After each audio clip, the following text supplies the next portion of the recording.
Di video ini kita akan membahas enkapsulasi dalam Java. Kamu akan melihat kenapa konsep ini penting, lalu mempelajari access modifier, getter, setter, dan cara memvalidasi data di dalam kelas. Setelah menonton video ini, kamu diharapkan benar-benar memahami apa itu enkapsulasi dan kenapa konsep ini menjadi bagian penting dalam pemrograman berorientasi objek. Kita juga akan membedakan 4 access modifier di Java, yaitu private, default, protected, dan public, supaya kamu tahu kapan masing-masing dipakai. Lalu kamu akan melihat bagaimana getter dan setter digunakan untuk membaca dan memperbarui data yang disimpan secara aman. Bagian pentingnya ada di sini. Kita tidak hanya menulis metode, tetapi juga memakai setter untuk menyaring nilai yang masuk ke dalam objek. Di akhir nanti, kita akan menerapkan semua konsep itu pada studi kasus nyata agar kamu bisa melihat hubungan antara teori dan praktik secara langsung. Secara sederhana, enkapsulasi adalah cara membungkus data dan metode ke dalam satu unit yang kita sebut kelas. Lewat pendekatan ini, data tidak dibiarkan tersebar dan diubah sesuka hati dari luar. Kelas menjadi tempat yang mengatur bagaimana data itu dipakai. Konsep ini sering juga dikaitkan dengan information hiding. Artinya, kita menyembunyikan detail internal yang tidak perlu diketahui oleh pengguna kelas.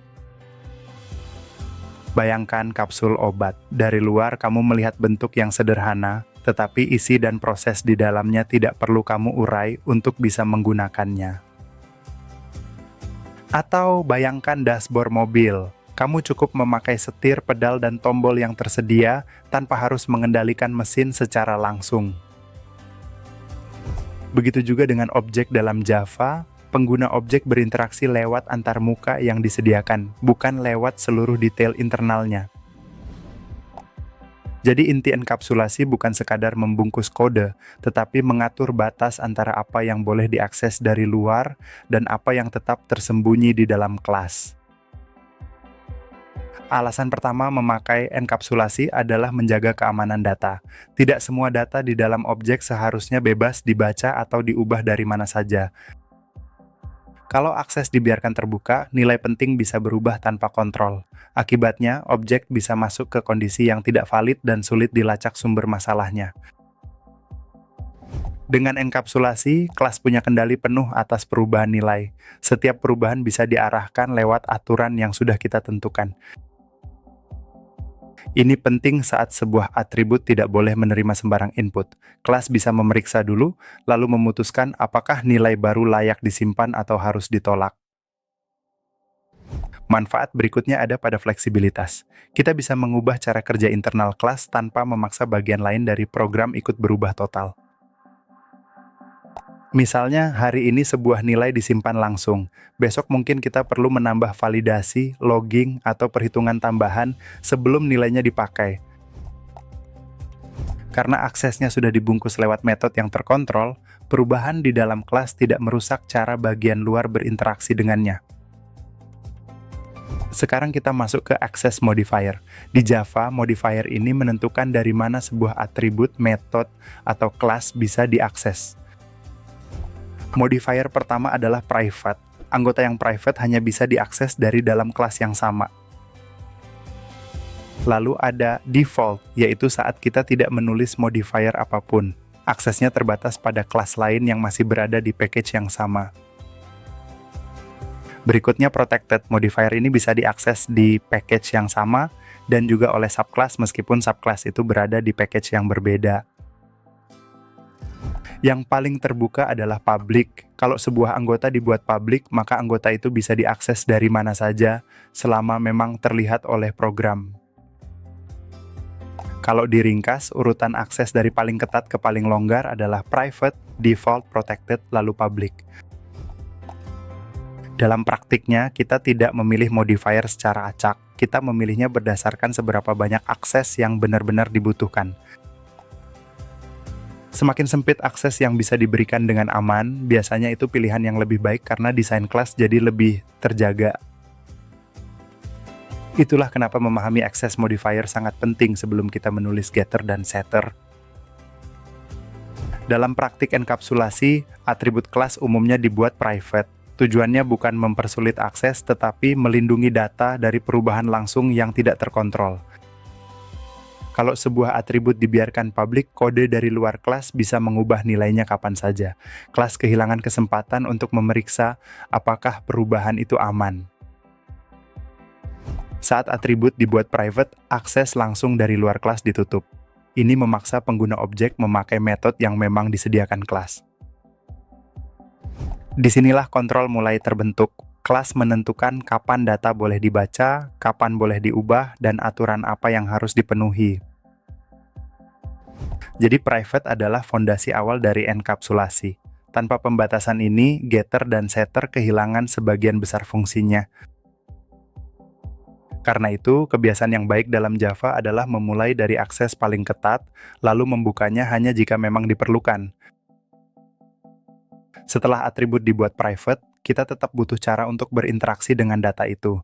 Disinilah getter dan setter digunakan. Getter adalah metode yang dipakai untuk membaca atau mengambil nilai dari atribut private. Setter adalah metode yang dipakai untuk memperbarui nilai atribut private dari luar kelas, tetapi tetap lewat aturan yang sudah ditentukan. Kalau getter ibarat jendela untuk melihat isi, maka setter adalah pintu yang bisa dibuka hanya dengan syarat tertentu. Ini penting karena tidak semua perubahan nilai boleh diterima begitu saja. Kadang kita perlu membatasi rentang angka, format teks, atau kondisi logis tertentu. Setter menjadi gerbang validasi. Sebelum data disimpan ke atribut, kelas bisa memeriksa dulu apakah nilainya masuk akal.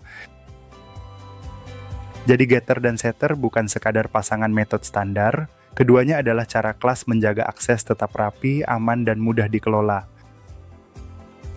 Saat kamu memahami fungsi ini, kamu sedang mempelajari inti dari desain objek yang sehat dalam Java. Sekarang mari lihat bentuk kodenya. Untuk atribut seperti nama, kita biasanya menulis metode getNama untuk membaca nilai, dan setNama untuk mengubah nilai. Pola penamaannya konsisten. Awalan get dipakai saat metode mengembalikan nilai, sedangkan awalan set dipakai saat metode menerima nilai baru. Contoh getter biasanya sederhana. Metode ini cukup mengembalikan isi atribut yang diminta. Setter sedikit berbeda karena metode ini menerima parameter. Nilai dari parameter itulah yang nantinya akan dimasukkan ke atribut objek. Di banyak contoh Java, kamu akan melihat bentuk seperti this nama sama dengan nama. Kata this merujuk ke atribut milik objek saat ini. Ini berguna ketika nama parameter sama dengan nama atribut. Dengan this, Java tahu bahwa sisi kiri adalah atribut objek, sedangkan sisi kanan adalah parameter metode. Kalau tidak memakai this dalam situasi itu, penulisan bisa membingungkan dan hasilnya tidak sesuai yang kita maksud. Karena itu, pola getter dan setter bukan cuma soal kebiasaan menulis, tetapi juga soal keterbacaan dan kejelasan maksud kode. Sekarang kita masuk ke studi kasus yang sangat umum, yaitu kelas rekening bank. Contoh ini bagus karena datanya sensitif dan aturannya harus jelas. Bayangkan sebuah objek rekening memiliki atribut seperti nomor rekening, nama pemilik, dan saldo. Tidak semua atribut ini aman jika dibuka bebas keluar kelas. Karena itu, atribut penting seperti saldo biasanya dibuat private. Tujuannya agar tidak ada kode luar yang bisa mengubah saldo sesuka hati. Untuk membaca saldo, kita bisa menyediakan getter. Jadi, bagian luar program tetap bisa melihat informasinya tanpa menyentuh penyimpanan internal secara langsung. Untuk mengubah saldo, kita tidak membuka akses mentah. Kita sediakan metode yang memeriksa dulu apakah perubahan itu sah menurut aturan bisnis. Aturan pertama misalnya saldo tidak boleh bernilai negatif.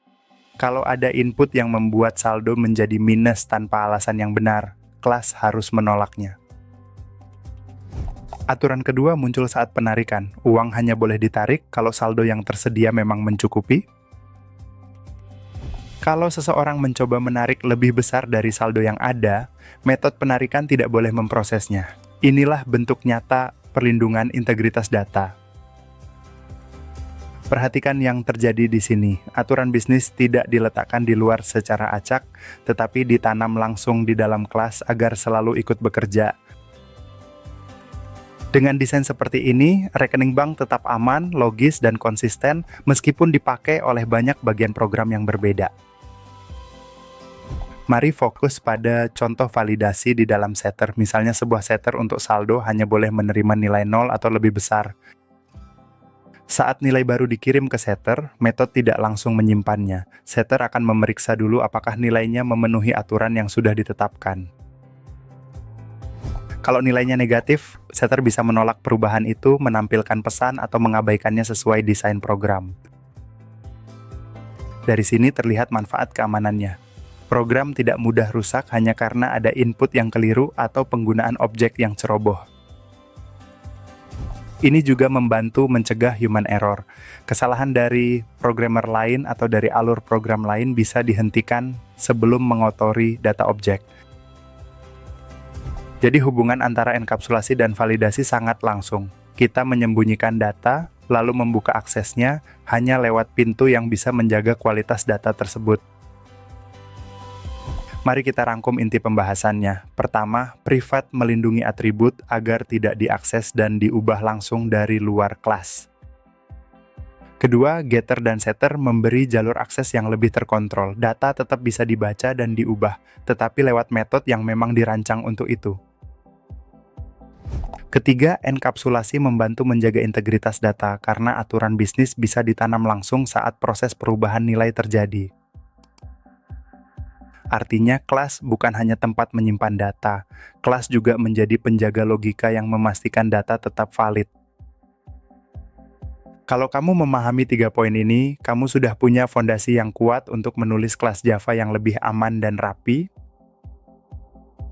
Setelah ini, coba lihat kembali kelas Java yang pernah kamu buat. Pikirkan data mana yang sebaiknya dibuat private, lalu tentukan getter, setter, dan validasi yang benar-benar dibutuhkan.